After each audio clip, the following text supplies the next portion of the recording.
Why do you stand afar off, O Lord? Why do you hide yourself in times of trouble? Welcome to Daily Prayer, your moment to breathe, reflect, and reconnect with God.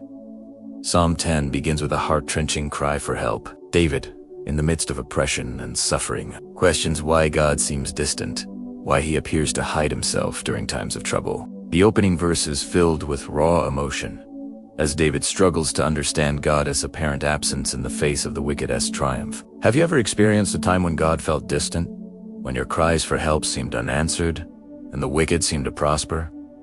This is the essence of David's plea. He sees the suffering of the oppressed, the triumph of the wicked, and it seems as though God is nowhere to be found. It's a feeling that many of us can relate to. Injustice seems to reign, and God feels silent. But even in this moment of questioning, David does not lose faith. He still calls out to God, acknowledging that God is the only one who can bring deliverance. David's cry is not one of despair, but one of trust. Even when it feels like God is far away, David knows that he is the only source of true help and hope. David then describes the arrogance of the wicked. For the wicked boasts of his heart's desire. He blesses the greedy and renounces the Lord. The wicked, according to David, are proud and self-boasting in their own desires. They do not acknowledge God, and they glorify themselves for their greed and evil actions. The wicked are unconcerned with the plight of others. They care only for their own gain. This description is a powerful reminder of the attitudes of the wicked in the world. It's easy to become frustrated when we see evil prospering, when the wicked seem to have everything they want. But David's words remind us that the wicked are proud and self-reliant. Their arrogance blinds them to the truth, and they will ultimately face the consequences of their actions. David continues, "The wicked, in his pride, does not seek God. In all his thoughts, there is no God." The arrogance of the wicked leads them to believe that they are above reproach, that they don't need God. They live as though God does not exist, as if their actions have no consequences. This is the ultimate pride, the refusal to acknowledge God and live according to his will. This is a stark contrast to the humble heart of the believer. The wicked live as though they are in control, as though their lives are their own. But the righteous live in dependence on God, recognizing that it is only by his grace that we can stand. David's words challenge us to examine our own hearts. Do we live in humility before God, acknowledging that we are nothing without him? David goes on to describe the wicked's behavior. His ways are always prospering. Your judgments are far above, out of his sight. As for all his enemies, he sneers at them. The wicked appear to have it all: prosperity, success, and victory over their enemies. It seems as though their actions go unpunished, and they mock those who oppose them. David feels as though God's justice is distant, and the wicked are untouchable. They continue in their sin, and it seems that nothing will stop them. In our own lives, it's easy to feel like this when we see evil flourishing. The world tells us that success, wealth, and power are the ultimate goals, and the wicked seem to have everything. But David reminds us that prosperity in this life does not equate to righteousness. The wicked may prosper temporarily, but their end is certain. God sees their hearts, and he will bring justice in his time. David's words encourage us to focus not on the temporary success of the wicked, but on the eternal justice of God. His ways are always prospering. Your judgments are far above, out of his sight. As for all his enemies, he sneers at them. David continues his lament, describing the arrogance and deceit of the wicked. He paints a picture of the proud person who seems to flourish without consequences. The wicked prosper in their ways, living as though they are untouchable, believing that their success is the result of their own strength and cunning. Your judgments are far above, out of his sight. This reflects David's frustration. The justice of God seems distant, almost out of reach for those who are living in rebellion. This is a common struggle that many believers face. We live in a world where it sometimes feels like the wicked prosper, and those who follow God face hardship and suffering. The proud seem to have it all: wealth, power, influence, while the righteous struggle. It can be hard to see the justice of God in a world where evil often seems to prevail. But David's words remind us that God's justice is not delayed forever. Even when it feels like the wicked are untouched by consequence, we can trust that God sees everything, and he will bring justice in his perfect timing. David also reflects on the wicked's attitude towards others. He has said in his heart, "I shall not be moved. I shall never be in adversity." The wicked, in their arrogance, believe that they are invincible. They think that nothing can shake them, that their power and success will last forever. They live in defiance of God, believing that they are in control of their own fate. They mock the idea of divine judgment, convinced that they are beyond reproach. This attitude of the wicked is a warning to us all. It is easy to become self-sufficient, to rely on our own strength and success rather than on God. But the proud are blind to the truth. They forget that all they have is by the grace of God. Their power is fleeting, and their success will eventually come to an end. This is why humility is so important for the believer. We are not invincible, and we must always remember that everything we have is a gift from God. Without Him, we are nothing. David continues to describe the wicked. His mouth is full of cursing and deceit and oppression. Under his tongue is mischief and iniquity. The wicked, according to David, speak lies and deceit, using their words to harm and oppress others. They use their words as weapons, speaking words of malice, hatred, and lies. This is a stark contrast to the words of the righteous, who are called to speak words of truth, love, and encouragement. The power of words is something we must all be mindful of. Our words can build up or tear down. They can bring healing or cause harm. David's description of the wicked is a reminder for us to use our words wisely. We are called to speak truth, to use our words to bring life, not destruction. The wicked use their words for evil, but we, as believers, are called to use our words for good, to reflect God's love and truth in all that we say. David goes on to describe the wicked's actions. He sits in the lurking places of the villages. In the secret places he murders the innocent. His eyes are secretly fixed on the helpless. The wicked are described as predators, lurking in the shadows, preying on the innocent and the vulnerable. They take advantage of the weak, using their power to harm those who cannot defend themselves. This image is powerful because it shows the true nature of evil. Evil does not always come in a bold, obvious form. Sometimes it lurks in the shadows, silently harming those who are defenseless. The world can be a dangerous place, and the wicked often exploit the weak for their own gain. But David's prayer reminds us that God sees all of this. He sees the injustice, he sees the harm being done to the helpless, and he will act on behalf of the oppressed. David continues, "He lies in wait secretly, as a lion in his den. He lies in wait to catch the poor. He catches the poor when he draws them into his net."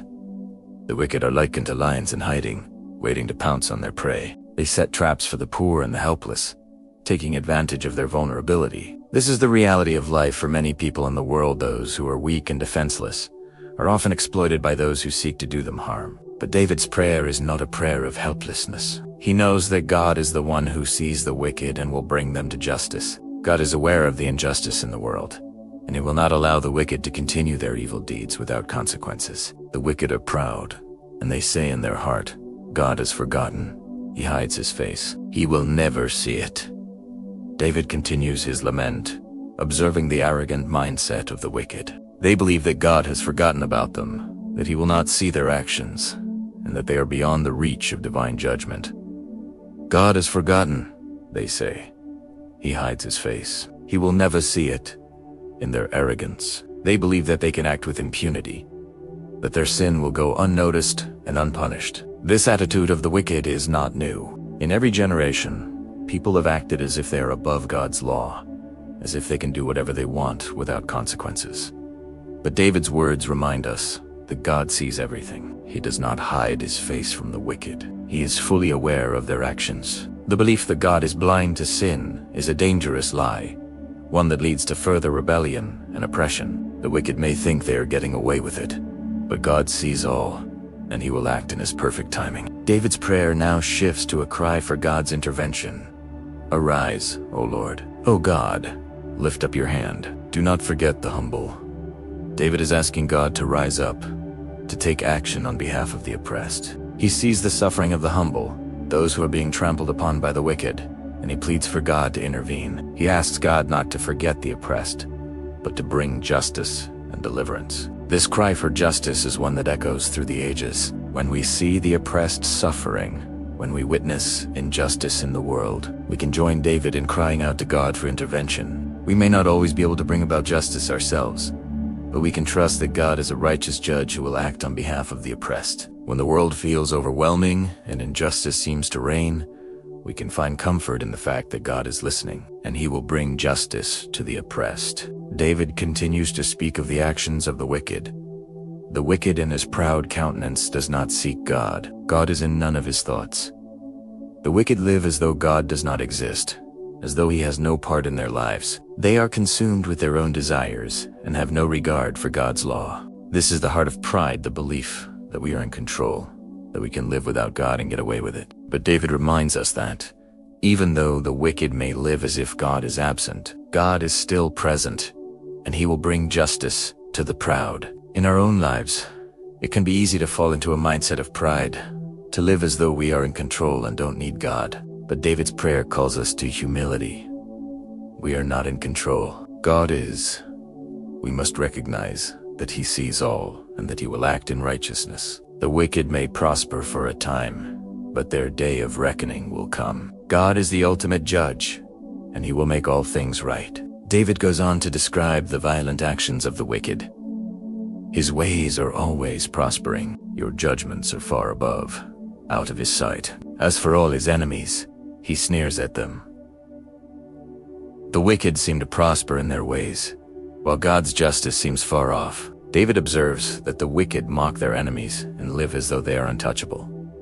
But David does not lose heart. He knows that God's justice is sure, and that, in the end, the wicked will not escape judgment. This observation is a reminder that the success of the wicked is temporary. The world may seem to reward evil, but God will not allow it to last forever. David's words challenge us to look beyond the temporary prosperity of the wicked, and to trust in God as eternal justice. His justice is sure, and he will act according to his perfect timing. Break the arm of the wicked and the evil man. Seek out his wickedness until you find none. David continues his plea for God to intervene in the face of the wicked's evil actions. Break the arm of the wicked, he cries out, asking God to render the strength of the wicked useless, to take away their power to harm others. This is a prayer for God to deal decisively with the wicked, to break their power and end their evil influence. David asks God to search out their wickedness, to expose their sins and bring them to justice. This is a prayer that speaks of the justice of God. The wicked may appear strong and untouchable, but David trusts that God will act. He asks God to search for their sins, to see their evil deeds, and deal with them accordingly. It is a reminder that nothing escapes God's attention. He sees all, he knows all, and his justice is perfectly righteous. When we are confronted by the evil of this world, when we see injustice flourishing, we can bring our concerns before God, trusting that he will act in his time and according to his will. David continues, "The Lord is king forever and ever. The nations have perished out of his land." Here, David declares the eternal reign of God. While the wicked may seem to prosper for a time, God's kingdom is eternal, and he is the true ruler of the earth. All the nations of the world will eventually pass away, but God's reign will endure forever. This is the ultimate assurance for the believer. While it may seem like the wicked are in control, we know that God's sovereignty is unshakable. He is the eternal king, and his justice will reign forever. David's words remind us that, no matter how chaotic or unjust the world may seem, God is still on his throne. He is in control, and he will bring all things to their rightful conclusion. The evil that we see in the world will not last forever. God's justice will triumph in the end, and his reign will be established in righteousness. David ends this prayer with a final plea for God's intervention. "Lord, you have heard the desire of the humble. You will prepare their heart. You will cause your ear to hear." David recognizes that God hears the prayers of the humble. While the wicked may prosper in their pride, it is the humble who have God's ear. God listens to the cries of the oppressed, the brokenhearted, and the lowly. David expresses his confidence that God will hear his prayer and will act on behalf of the humble. This is a beautiful reminder for us. When we face injustice or oppression, when we feel overlooked or unheard, We can take comfort in knowing that God hears the desires of the humble. He listens to the cries of the oppressed, and He will act to bring justice. We don't have to fight for ourselves. God is our defender. He is the one who will protect the weak and vindicate the righteous. The humble can rest in the assurance that God will hear them, that He will prepare their hearts, and that He will act on their behalf. David concludes with a powerful statement of God as ultimate justice, to do justice to the fatherless and the oppressed, that the man of the earth may oppress no more. God's heart is for justice, especially for those who cannot defend themselves, the fatherless, the oppressed, and the vulnerable. David prays that God will bring justice to those who have been wronged and that the oppressors will no longer have power to harm. This final plea reminds us of our role in seeking justice as well. As followers of God, we are called to defend the oppressed, to speak up for the fatherless, and to work for justice in the world. God's heart is for the vulnerable, and we are called to reflect that same heart in our own lives. When we see injustice, we are called to stand up, to speak out, and to work toward justice for all people.